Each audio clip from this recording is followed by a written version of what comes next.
한 번 더 인사해 볼게요. 앞으로 이 시간에 자주 뵙겠습니다. 네. 네. 네. 앞으로 이 시간에 함께 자주 뵙는 얼굴들이 되시기를 주님의 이름으로 간절히 소망합니다. 네. 오늘은 하나님을 선택하라라는 제목으로 같이 하나님의 말씀 나누도록 하겠습니다. 우리는 인생 가운데 수많은 선택의 기로에 놓여 있습니다. 그 선택을 두고서 이 장폴 사르트르라는 분은 이렇게 얘기합니다. 인생은 B와 D 사이의 C다라고 얘기를 해요. 이 B가 뭐냐면 벌스하고 D는 데스, 그러니까 탄생과 죽음 사이에 항상 이 선택이 있다라고 얘기를 합니다. 이 말을 남겼습니다. 선택의 갈림길에 서 있는 이 모든 하나님의 백성에게 이 성경에서 하나님의 사람들은 어떤 기준을 가지고 선택을 했는지 이 말씀을 통해 같이 살펴보고자 합니다. 바벨론 포로기를 살아야 했던 이 다니엘처럼 오늘날 점점 이 세대는 악해져 가고 있습니다. 타락해가는 길에 더욱더 속도를 내고 있습니다. 그 가운데 이 기독교가 가지고 있는 이 가치가 있고요, 세계관이 있는데 계속해서 이 세상과 충돌합니다. 세상과 충돌하면서 이 교회가 가지고 있던 이 좋은 문화들이 세상의 자리를 하나씩 내어주고 있습니다. 근데 안타깝게도 그러한 세상 속에 그리스도인들은 항상 이 하나님의 뜻을 따라 선택을 해야 하는데 그 가운데 어떻게 이 하나님이 기뻐하시는 선택을 할 수 있을까란 이 고민도 점점 사라지고 있고요. 무언가를 결정할 때마다 세상 사람들과 똑같은 기준을 가지고 선택을 하는 그런 순간들이 많아지는 것 같습니다. 이렇듯 선택은 우리 인생 가운데 이제 삶의 한 부분이지만 이 한 부분은 우리 모든 삶을 관통하고 있다라는 사실을 알아야만 합니다. 그렇기 때문에 우리가 매 순간 내리는 이 선택은 큰 문제이기도 합니다. 성경 안에서 수많은 선택의 기로에 놓여 있던 사람들이 있습니다. 선택의 기로에 서 있던 사람 중에 우리가 아는 유명한 사람들도 있고요. 우리가 잘 알지 못하는 그냥 성경에 한 절, 두 절만 등장하는 그런 사람들도 있습니다. 하지만 그들이 항상 무언가 선택할 때마다 그것을 선택하게 되는 원칙이 있습니다. 오늘 저녁에 그 수많은 성경 인물들 중에서 이 아브라함을 통해서 같이 알아보고자 합니다. 우리는 하나님의 뜻을 알면 매 순간마다 우리는 최선의 선택을 할 수 있지 않을까, 그런 생각을 하게 됩니다. 하나님의 뜻을 안다면 우리는 그 선택을 당연히 하게 될 것이고 그 결과는 항상 좋을 것이라고 생각을 하게 됩니다. 우리에게 기록하여 남겨주신 하나님의 말씀인 이 성경을 통해서 우리는 하나님의 뜻을 알 수가 있습니다. 우리는 인생의 중요한 선택의 순간에 하나님의 뜻이 무엇인지 알아야 합니다. 그러나 다른 특별한 방법이 아니라 이미 우리에게 주어져 있는 이 성경 말씀을 통해서 알 수 있다는 것이죠. 세상에 살아가는 사람들이나 교회 안에서 벌어지는 수많은 일들이나 마찬가지입니다. 오늘 이 본문 말씀을 보게 되면은 이 그냥 한 가족 안에서 일어나는 일이 아닙니다. 오늘날과 비교해서 봤을 때 똑같은 이 그리스도인 공동체에서 이 성도들 사이에서 벌어지는 일과 같습니다. 5절에서 7절 말씀을 보면 이렇게 말씀합니다. 아브라함의 일행 롯도 양과 소와 장막이 있으므로 그 땅에 그들이 동거하기에 넉넉하지 못하였으니 이는 그들의 소유가 많아서 동거할 수 없음이니라. 그러므로 아브라함의 가축의 목자와 롯의 가축의 목자가 서로 다투고 또 가나안 사람과 브리스 사람도 그 땅에 거주하였는지라라고 말씀합니다. 아브라함과 롯의 재산이 너무나도 많아지니까 이 집안 안에 문제가 생기게 된 것입니다. 그러면 이 문제의 발단이 된 이 재산은 어떻게 생겼을까요? 창세기 12장에서 아브라함은 이 가나안 땅의 기근이 너무 심해지자 이 기근을 피해서 이집트로 갑니다. 이집트로 갔다가 거기서 이제 무슨 일을 겪게 되냐면요. 이 파라오에게 자신의 아내 이 사라를 빼앗길 뻔합니다. 근데 하나님께서 이 사실을 아시자 이집트에 재앙을 내리셨고 이집트에 막 닥쳐온 이 재앙을 본 파라오가 화들짝 놀라게 됩니다. 이 놀란 마음에 얼른 자기가 뺏었던 이 사례를 이 아브라함에게 다시 돌려보냅니다. 이 파라오 입장에선 내가 신의 분노를 샀구나 생각을 해가지고 아브라함에게 수많은 짐승과 금은 보화를 이제 나와 이 신과의 사이를 화목하게 화해시켜 달라라는 의미로서 선물로 준 것입니다. 근데 이 과정 속에서 아브라함은 잘한 게 없습니다. 왜요? 자기 아내를 누이라고 속였기 때문에 그렇습니다. 결과적으로 아내와 함께 많은 재산을 가지고서 이 이집트에서 나오게 됐습니다. 갑자기 많아진 이 재산이요, 사건의 발단이 됩니다. 그러면 우리가 한번 생각해 봅시다. 갑자기 늘어난 아브라함에게 주어진 이 막대한 재산은 과연 복일까요? 아닐까요? 복일까요? 아닐까요? 어떤 의미에서 보게 되면은 아내를 아내라고 말하지 않고 누이라고 속여서 얻게 된 부끄러운 재산이기도 합니다. 아브라함은 그 소득을 어떻게 보면은 자랑스러워하기보다는 더 조심스럽게 다뤄야 됐어요. 그 말은 뭐냐? 아브라함뿐만 아니라 아브라함에 있는 모든 가족과 그 식솔들이 이 불어난 재산에 대해서 굉장히 조심성을 가지고 있어야 된다는 겁니다. 그리고 이집트 파라오가 만약에 그 재산을 막대한 걸 줬을 때 아브라함은 그것을 거부할 수도 있었습니다. 그런 선택권도 있었습니다. 근데 그러지 않았던 겁니다. 그 소득을 이 아브라함과 그의 모든 식솔들은 복으로 여겼던 것 같습니다. 그리고 그렇게 얻은 소득이 점점점 더 불어나게 된 것이죠. 그 과정 속에서 아브라함과 롯 사이에서 이 뭔가 다툼의 씨앗이 불타오르고 그 문제의 발단이 된 이 재산을 통해서 이 아브라함과 롯의 마음의 중심에 뭐가 있는지 드러나게 됩니다. 아브라함과 롯에게는 둘 다 하나님에 대한 신앙 고백이 있었습니다. 둘 다 하나님을 믿는 사람들이었습니다. 이 둘은요, 고향 땅을 떠나서 왔을 때부터 항상 함께 했고요, 항상 함께 예배드렸고요, 같은 하나님의 약속을 쫓아 지금 이 먼 땅까지 왔습니다. 어떻게 보면 계속해서 함께 믿음으로 움직였던 믿음의 공동체라는 겁니다. 믿음으로 움직이지 않고서는 고향 땅 아비 집과 친척들을 떠날 수가 없었습니다. 그러나 지금 닥쳐온 이 상황 속에서 이 둘은 선택을 해야만 합니다. 이후 둘은 전혀 다른 길을 걷게 되었고요, 서로 인생의 종착지가 굉장히 달라 보입니다. 겉으로 보기에 신앙생활을 잘하고 있는 것 같이 보이는 성도들도 있습니다. 특별히 무언가 중요한 선택을 하지 않아도 되는 상황이라면 이런 모습이 계속될 수도 있습니다. 그러나 어느 날 중요한 선택을 해야 되는 그 기로가 왔을 때 그때 그 사람 마음에 있는 이 중심은 더 이상 숨길 수 있는 것이 아닙니다. 그때 이 사람 마음 가운데 있는 이 마음의 중심은 드러나게 되어 있습니다. 그 선택을 통해서 말입니다. 중요한 선택을 어떻게 하는지를 통해 그 사람이 가지고 있는 가치관, 마음에 있는 중심이 드러나게 됩니다.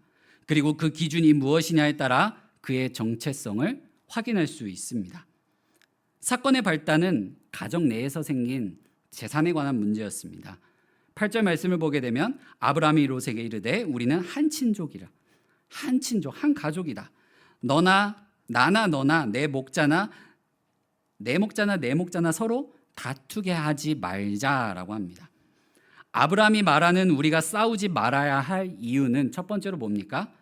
한 핏줄이기, 우리는 한 가족이기 때문에 그렇다라는 거예요. 이것은 단지 그들이 한 조상의 후손이라는 것만을 뜻하진 않습니다. 혈연관계만을 나타내고 있는 것이 아니에요. 이들은 갈대아 우르에서부터 하나님의 말씀을 따라 이 먼 여정을 왔습니다. 한마디로 믿음의 여정을 계속해온 신앙 공동체라는 거예요. 아브라함이 롯에게 한 이 말은 우리가 한 몸 된 교회가 아니냐라는 이 말입니다. 그리스도인이 우리는 그렇기 때문에 더더욱 싸우면 안 됩니다. 세상이 우리가 싸우고 있는 것을 지켜보고 있기 때문에 그렇습니다. 오늘 우리가 읽은 이 7절 하반절에 보게 되면 지금 이 사건이 발단이 일어나는 그 현장, 그 땅 가운데 어떤 사람들이 있다고 말씀하냐면 가나안 사람과 브리스 사람도 그 땅에 거주하였는지라라고 명시하고 있습니다. 이 세상은요, 이 그리스도인들만 사는 세상이 아닙니다. 우리만 살고 있지 않습니다.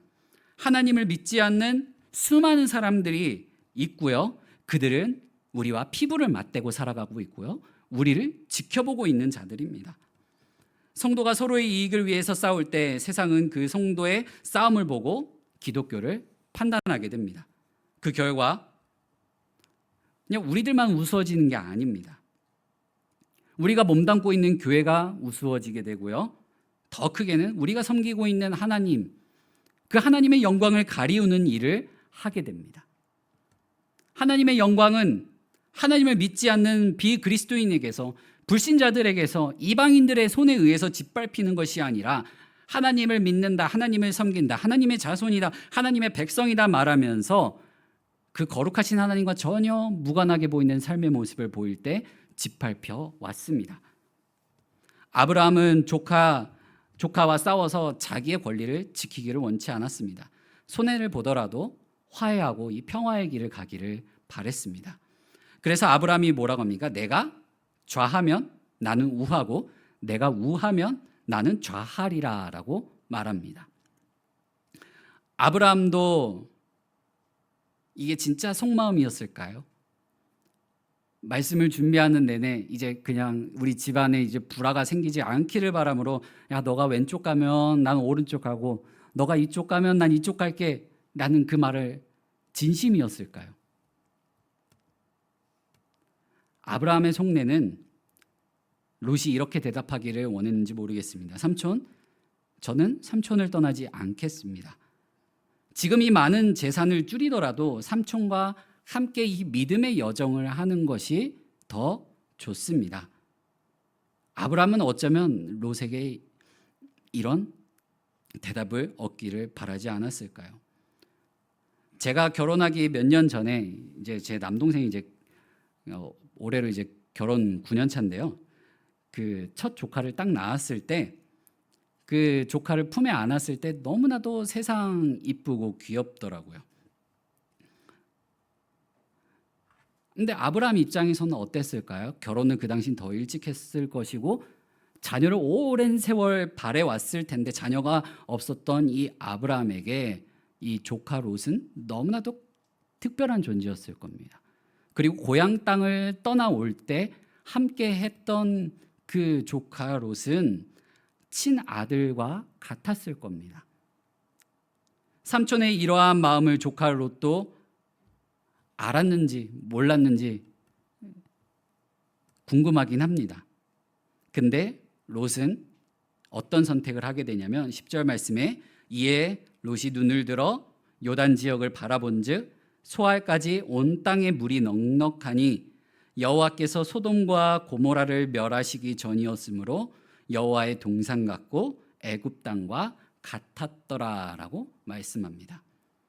롯은 눈을 들어서 요단 지역을 바라봤는데 그 지역이 어땠다고요? 여호와의 동산 같았다요.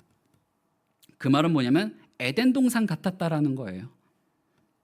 그리고 이집트 같았다고, 애굽 땅과 같았다라고 말을 합니다. 왜요? 이집트에서 나올 때 막대한 재산을 들고 나왔거든요. 우리에게 너무나도 풍족한 풍요를 줄 것 같은 그 땅처럼 보였던 것입니다. 롯의 선택의 기준은 뭐였냐면 이익이었습니다. 롯은 믿음의 공동체를 지키는 일보다 자신에게 더 큰 이익을 줄 것 같은 그 선택을 하게 됩니다. 자신의 이익을 우선시했습니다. 다시 말씀드리지만 롯은 그냥 불신자도 아니고 이방인도 아닙니다. 우상 숭배하는 자도 아니었습니다. 하나님 안에 거하는 사람이었습니다. 믿음의 공동체 안에 속한 사람이었습니다. 오늘날로 말하자면 한 교회 안에 한 명의 성도였던 겁니다. 그런데 롯의 삶을 보게 되면 하나님과 관련하여서 이 남겨놓은 족적을 찾아보기가 힘듭니다. 아무것도 없습니다.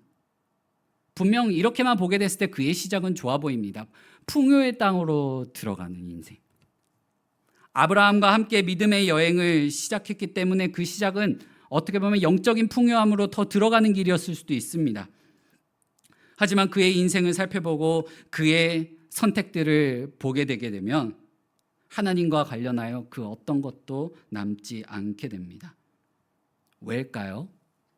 왜 롯은 그가 한 선택이 왜 하나님과 관련된 아무것도 남길 수가 없었을까요? 그 이유는 하나님께 묻지 않았기 때문입니다. 그는 선택권을 얻자마자 하나님께 물어보지 않았어요. 하나님, 내가 이렇게 할까요?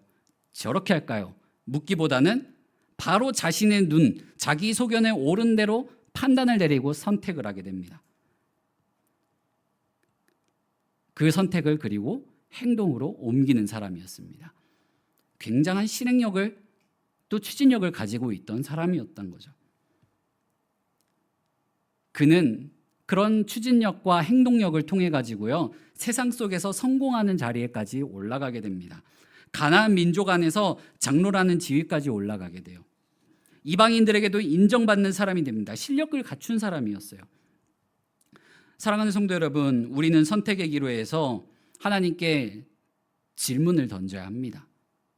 여러분은 질문을 던지십니까? 아니면 본능적으로 먼저 선택하는 편이십니까?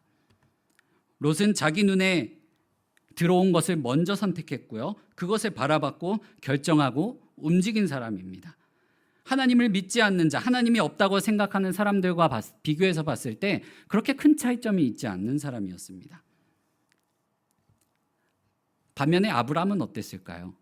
아브라함은 이 선택권을 먼저 롯에게 양보합니다.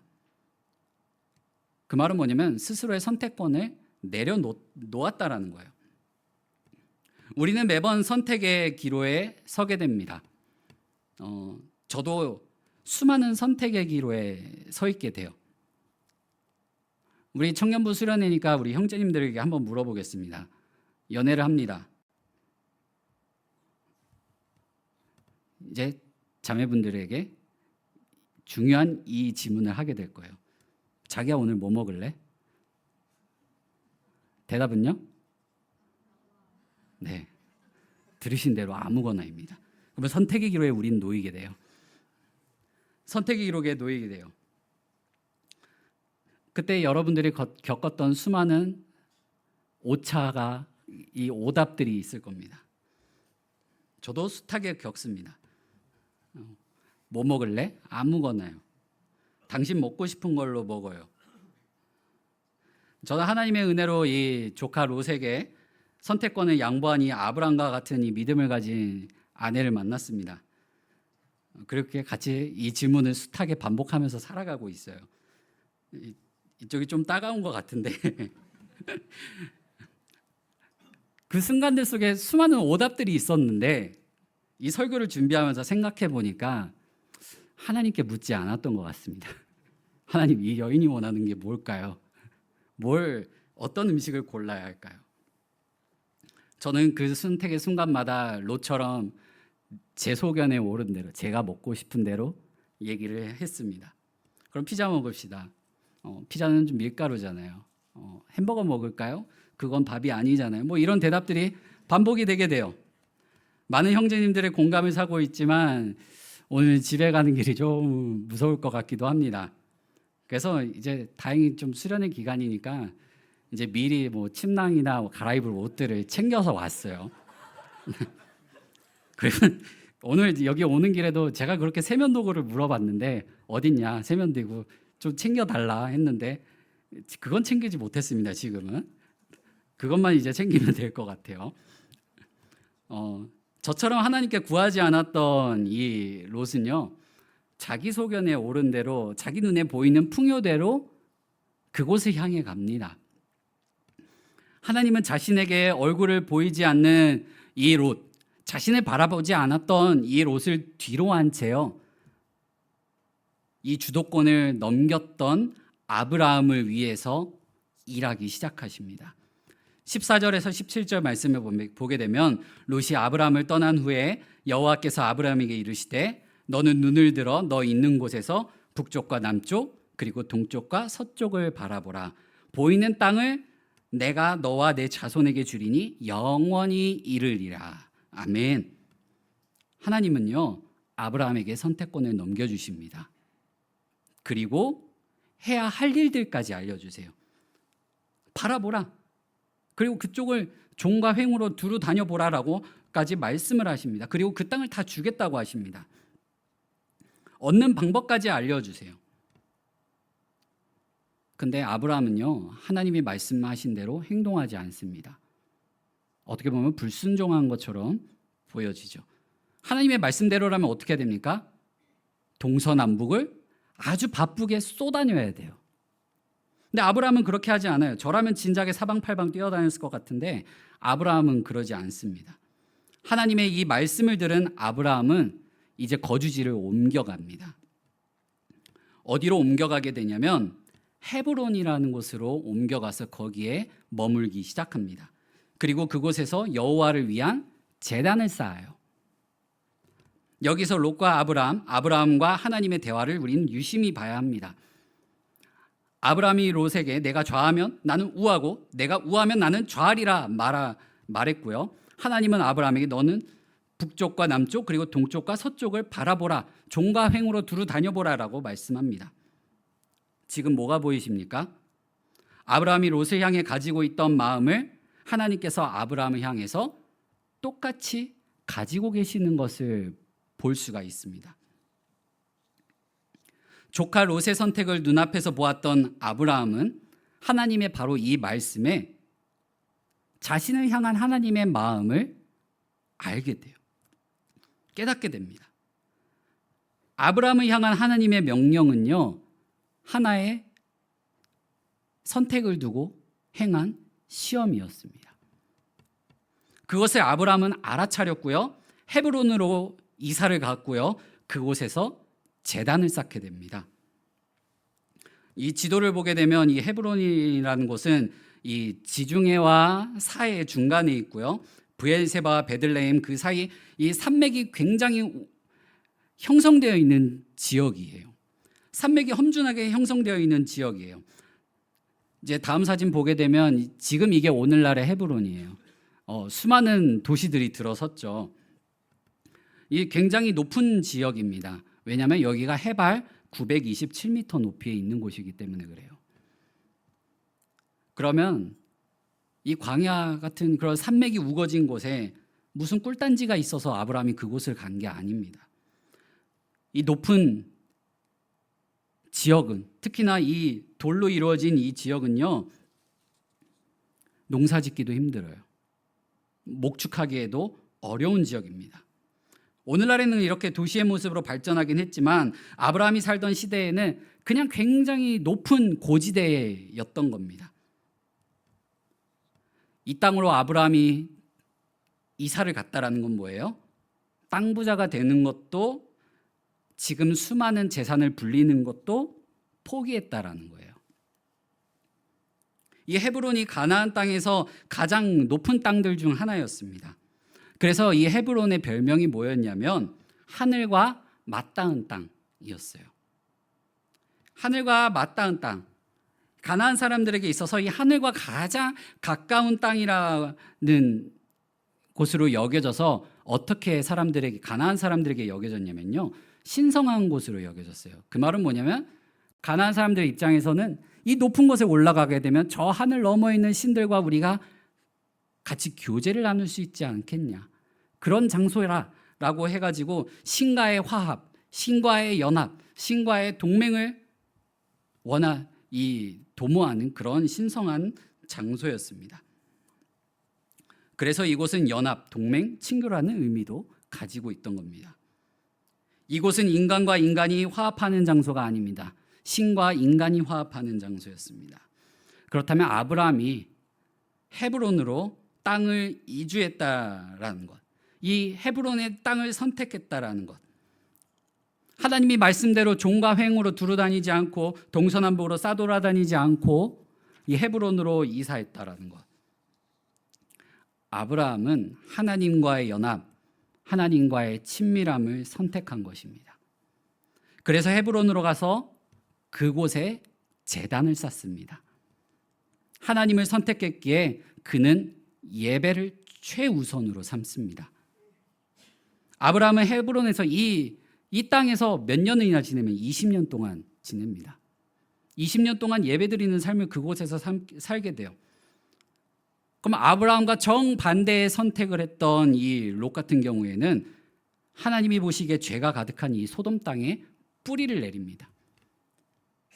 그리고 그곳에서 성공적인 삶을 살아가게 돼요.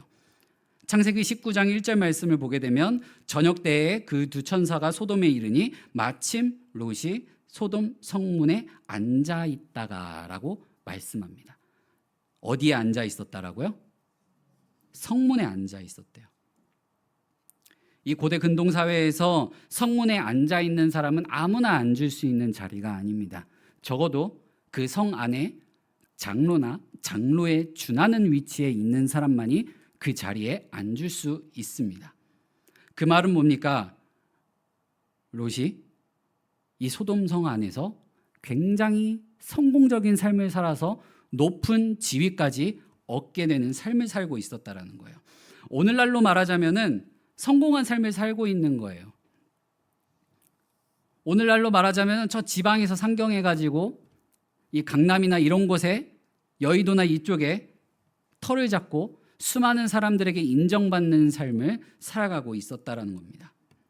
어쩌면 이 롯의 모습은 수많은 그리스도인이 원하는 모습일 수도 있어요. 세상 안에서 성공한 삶. 귀농해가지고 아브라함처럼 그냥 유유자적 예배 드리고 내 재산 불리고 그런 것보다도 하나님에 집중할 수 있는 그런 삶보다 수많은 그리스도인이 선택하는 삶은 치열하게 열심히 살아내가지고 세상 가운데서 뭔가 더 윤택한 삶, 다른 사람들과 비교했을 때 성공적인 삶을 살아내는 것을 목표로 하는 경우가 태반입니다. 하지만 아브라함은 그러지 않았습니다. 아브라함은 산 위에서 힘들게 양치면서 롯에 비하면 별 볼 일 없는 목자의 삶을 그곳에서 계속 20년 동안 살아가게 됩니다. 하지만 그의 인생은 별 볼 일 없어 보이는 목자의 삶이 아니라 예배자의 삶이었습니다. 어떻게든 하나님과 더욱더 친밀하게 하나님과 교제 나누는 삶을 살기 위해서 선택한 삶이었습니다. 아브라함이 조카 롯을 떠나고 수많은 장소를 고를 때 헤브론을 선택한 선택의 기준이 무엇이었을까요? 바로 하나님과의 친밀함을 최우선으로 삼았습니다. 하나님과의 친밀함을 선택했습니다. 세상 사람들이 뭐라고 말해도 나는 지극히 높으신 하나님과 친밀하게 지내기 위하여 이곳 헤브론에서 살아간다. 나는 이곳 헤브론에서 살 것이다. 이렇게 말해도 모든 사람들이 납득할 수 있을 만한 장소가 바로 헤브론이었어요. 왜냐하면 다른 세상 사람들이 보더라도 그곳은 신성시 여겨지는 곳이었고 아브라함은 하나님과 가까워지기에 그곳에 척박하지만 아무것도 없는 그냥 신성하게만 여겨지는 그 땅에 터를 잡고 살아갔기 때문에 그렇습니다. 아브라함은 하나님 손에 들려있는 그 축복을 원한 것이 아니라 하나님을 선택한 것입니다. 20년이라는 시간이 흐르는 동안 세상 사람들은 롯을 기억했습니다. 반면 개척도 되지 않는 별 소득도 없던 헤브론에 거주하는 아브라함은 세상 사람들에게서 어떻게 보면 잊혀져가는 존재였을 수도 있습니다. 하지만 세상에서 유명해진 롯은 하나님께 잊혀졌지만 하나님과 함께하기 위해 세상에서 잊혀졌던 아브라함은 하나님과 친구가 되었고요. 하나님께서 기억하시는 사람, 복의 근원이 되는 사람이 됩니다. 사랑하는 성도 여러분, 여러분은 무엇을 바라보고 살아가고 계십니까? 또 한창 미래에 대한 준비와 또한 꿈을 꾸고 치열한 삶을 살아가고 있는 우리 청년 여러분들은 여러분들의 삶 속에서 무엇을 바라보고 무엇을 선택하며 살아가고 계십니까? 혹 그것이 여러분의 기도 제목은 아니신지요? 하나님께 아무것도 묻지 않고 그런 인생을 보내고 있지는 않은지 우리는 되돌아봐야 합니다. 사랑하는 성도 여러분, 모든 선택의 순간 속에서 하나님과의 친밀함이 우리의 기준이 되어야 합니다. 그게 바로 선택의 기준이 되어야 합니다. 그래야 하나님을 선택하는 삶을 살아갈 수가 있습니다. 하나님을 선택하는 삶을 살아야지만 이 시대를 하나님의 뜻대로 이끌어가는 목자된 삶을 살아갈 수가 있습니다. 선한 목자 되신 주님만 바라보며 주님과 함께하기를 선택하고 수많은 이들을 주님 뜻 가운데로 이끄는 우리 모든 성도님들 되시기를 간절히 소망합니다. 이 시간 함께 같이 찬양하겠습니다. 이 시간 함께 같이 찬양할 때 우리가 하나님을 선택하고 하나님과 친밀함으로 나아가기 위해서는 우리에게 다가오신 그 하나님을 영접해야 합니다. 그 하나님을 받아들여야 합니다. 하나님은 우리와 함께 하시기 위해 낮아지셨습니다. 우리에게 눈높이에 맞춰주셨습니다. 그분을 바라보고 또 그분과 함께 살아가기를 바라는 마음으로 이 시간 함께 같이 찬양하도록 하겠습니다.